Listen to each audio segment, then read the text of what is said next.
So hey guys, welcome to the first episode of the Mastering Arduino series. So this is going to be an introductory video, and in this video we are going to discuss about some basics regarding the Arduino, like what is an Arduino, why we should use an Arduino, where we can use an Arduino, then some basics regarding the microcontroller and the microprocessor. So this video is going to be very important for those of you who are not familiar with the Arduino. So please watch it carefully. So let's get started. First of all, what is an Arduino? So Arduino is like Italy-based company who develops different kind of development boards, modules, then some sensors, educational kits, then IoT modules and kits.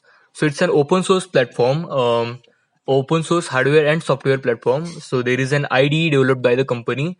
So IDE is basically integrated development environment. It's an application which gives comprehensive facilities to the programmer. We are going to discuss about it later.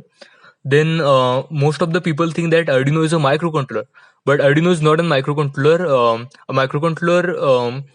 Let's just consider Arduino Uno board, so which is the most popular board by the company. So for that particular board, the microcontroller is Atmega 328P.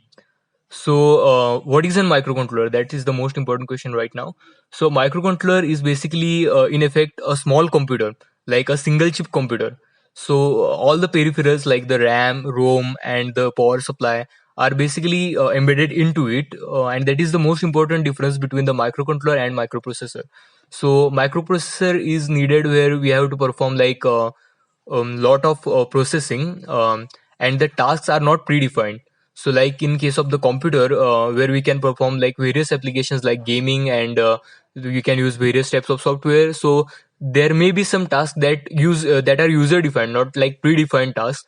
So that are the parts where we are going to require a microprocessor. But in some other applications, such as let's take an example of microwave. So in terms of the microwave, you just set a particular temperature, set the time. So that's like a predefined task. So at or let's just take an example of washing machine. So for these types of tasks, there is a predefined task. So we don't really require a microprocessor over there. So we use microcontroller over there. So the basic reason why we use a microcontroller is because microcontroller requires less power. It is very compact, and it is cheaper than the microprocessor. So microcontroller is required for this kind of tasks, and in Arduino we are going to require the microcontroller because microcontroller consumes very less power, and it is very easy to program as compared to the microprocessor.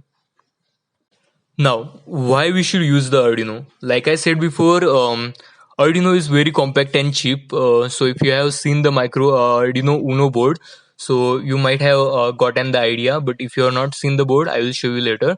So it is very compact and cheap. So let's just take an example of Arduino Uno. So that board, if you are going to buy from a local supplier, then you will cost it like around 350 rupees. So it is very cheap as compared to the other microcontrollers. Then it is easy to program. So I'll give an example later why we should use an Arduino instead of directly using a microcontroller. Then it is also suitable for the beginners and experimental project. So let's just take an example for like a temperature sensor. So if you want to make a temperature sensor, what you will need, basically you will need a temperature sensor and a Arduino board. So basically you can plug it with the Arduino, then you can do some programming like some few instructions to the microcontroller, and then it will show you the temperature. But this is really good for the experimental project. But if we consider like a like a project, like a product, then for the mass production scale, it is not really suitable because the cost of the sensor is not really much, like it's around 30 rupees or 40 rupees, but the cost of the Arduino is around 350 rupees.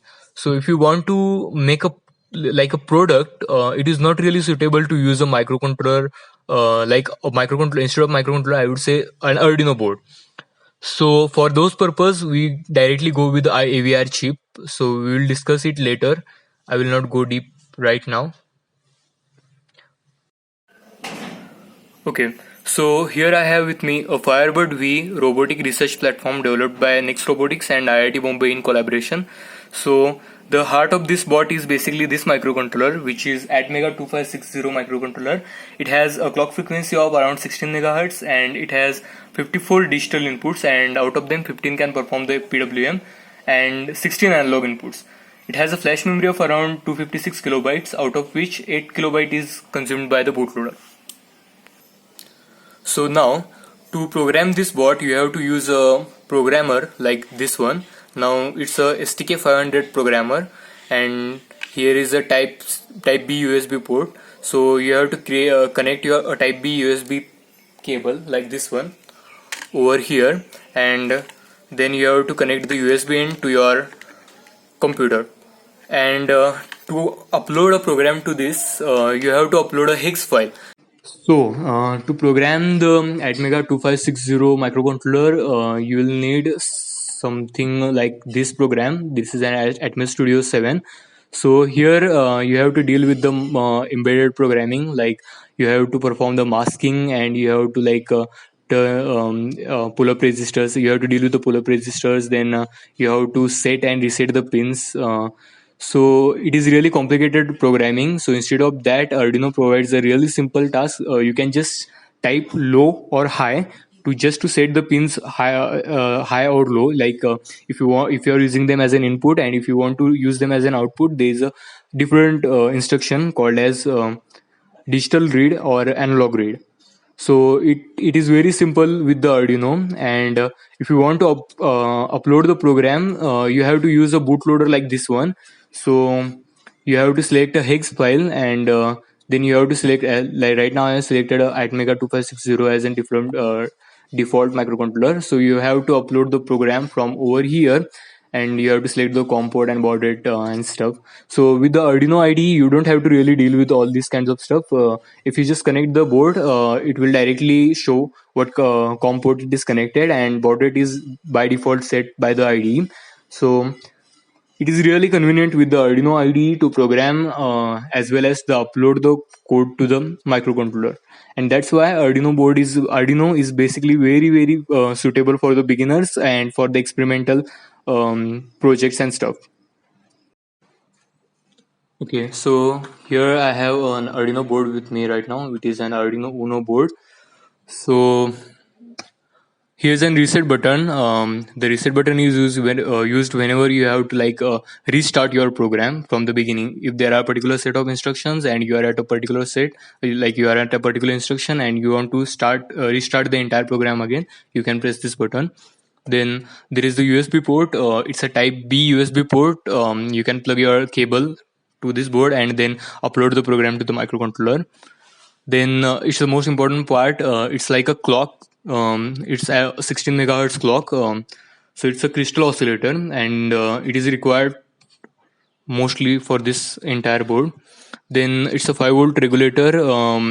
If there are variation in the voltages, the microcontroller may get damaged. So 5-volt regulator ensures that only a steady supply of the 5-volt is provided to the microcontroller. Then there is a barrel jack. If you want to provide a 9-volt supply or even more, so you can just plug the male jack to this power barrel, and then it will supply the board. Then these are the power connectors. As you can see, there is a 5-volt supply that you can just connect the 5-volt supply to it instead of connecting over here. Then there is a 3.3 volt. If you want to run the program board on the 3.3 volt, you can just plug your power cable over here. Then there is ground. Then there is VIN. So these are like basic power connectors. Then over here we have the analog inputs from A0 to A5. So there are total 6 analog inputs. So whatever your inputs, analog inputs are, you can plug it over here. Then this is the main heart of the entire board. This is a Atmega 328P microcontroller. So this is a different packaging. This is 328P packaging. So there are 28 pins. And if you go to the SMD version of this same microcontroller, then there are 32 pins. So that doesn't really matter. The basic functionality is same. Here's the serial programming connector. Then these are the digital connectors. So like your digital input goes over here, and there's a tilde sign over pin number 3, 5, 6, 9, 10, 11. So these are the PWM output pins. Like you can get analog output from over here, and also you can use them to get the digital output. Then there are, as you can see over here, there are TX and RX pins. So basically, these are transmitter and receiver. So whenever we are going to deal with the HC05, which is the basically Bluetooth module, so at that time we are going to require these two pins for the transmission and receiving purpose. Over here we have a USB interface chip. Now on screen you are seeing a Rave 2 board, like second revision. Currently the Rave 3, like third revision, is very popular. So there is Atmega like 16U2 chip on the Rave 3. So basically it is a USB to serial converter. So this is the chip that converts the whatever the program you are uploading to the microcontroller to the board. It converts it for the microcontroller. So these are the set of instructions that microcontroller will receive from this particular microcontroller. So there are two microcontrollers on the Arduino Uno. The main microcontroller is Atmega 328P, and the second microcontroller is this 16U2 chip. Okay. So these are the transmitter and receiver like LEDs. Though these are the indications. Okay, so here is some other important information regarding the Arduino board. So as you can see over here, that for the analog pins, the voltage range is between 1024 0 to 1024. It's in the binary. So basically, it is 0 volt to 5 volt. Then like here you can see, like I just mentioned before, that you can plug the 5 volt over here, and if you want to use the board from 3.3 volt, so you can plug it over here.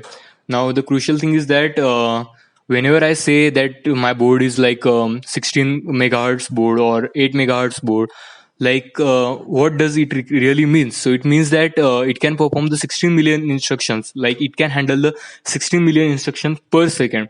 So the greater the clock frequency, the better the performance, like the speed of the microcontroller.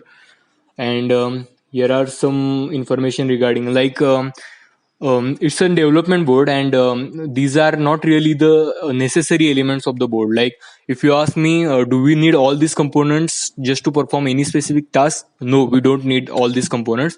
What we really need is basically this microcontroller, this power supply, then this crystal oscillator, and a few other components. These are the only things that we are really going to need to perform any particular task. The rest of the parts are basically like the supporting elements, so they are not really necessary. You can perform a task without them as well. So there are not just Arduino Uno, there are many multiple other boards as well. Like if you are on just a beginner, so you can go with the Arduino Uno. Basically, that's the most popular board. Then Arduino Pro, Arduino Mini, then Arduino Micro is always as well there, and then Nano. Then these are the starter kits that we don't really need, and we are going to discuss about the shields later. So, and after them, if you want to use go for a really massive task, you can go with the Arduino Mega, which is Atmega 2560 microcontroller based. Then there are Arduino Zeno, Arduino Duo, and there are shields. Arduino Uno, and there is a variable range also from the Arduinos, like Arduino Gamma. Arduino LilyPad is the most popular variable. Then Arduino LilyPad Simple and Arduino LilyPad USB. So basically, we are going to discuss about all these boards, and we are going to compare all these board. What are the specifications in the later video? So I will not discuss about it very much right now. This is just an introduction for you guys that there are multiple other boards from the Arduino as well, and not just these boards, but there are some Arduino compatible boards from different developers that we will see right now. So I'll just head over to the website over here. So okay, so this is the website of the Arduino, official website of the Arduino company. So as you can see here, that they have developed some science kit that is for the physics lab, then some board bundles and stuff, and these are the board and modules that they are currently developing. So let's just go to the store board. Okay. So in this section, we can see that these are the boards developed by them, like Arduino Uno, like I said before. Then this is a GSM module. Then this is the crucial part, like Arduino Uno Rev 3 board. So it's an official board and it costs a lot, but you can get it from the local developer for like around 350 rupees or something. So then these are the IoT kits. Currently, Arduino is taking really serious interest in the IoT. So these are some IoT bundles that are really important for the IoT projects. So if you are a beginner, you can check them later. Then these are the educational kits. If you are really beginner, then these kits might be useful for you. Then these are the goodies. Like we are not really concerned with them right now. And these are the sensors developed by them. Like there is an temperature and humidity sensor, PII motion sensor, gas sensors, mini trackball, and stuff. So these are not the really sensors that we are concerned with the right now. So on the education part, like here, you can see that there are some educational kits developed by the company, and there is a Arduino certification course as well. So it's for the $30, if I am correct. So this course is for $30. And if you want the official certification from the Arduino, you can check out this course. If you don't want to spend $30, you can just complete my course that I'm teaching right now. Okay, so in the community section of the board, like let me go back. In the community section, there is a project hub. So in this section, you can get all the projects. Like these are the articles regarding various types of projects. So let's just check out this project. This will explain what I'm trying to say.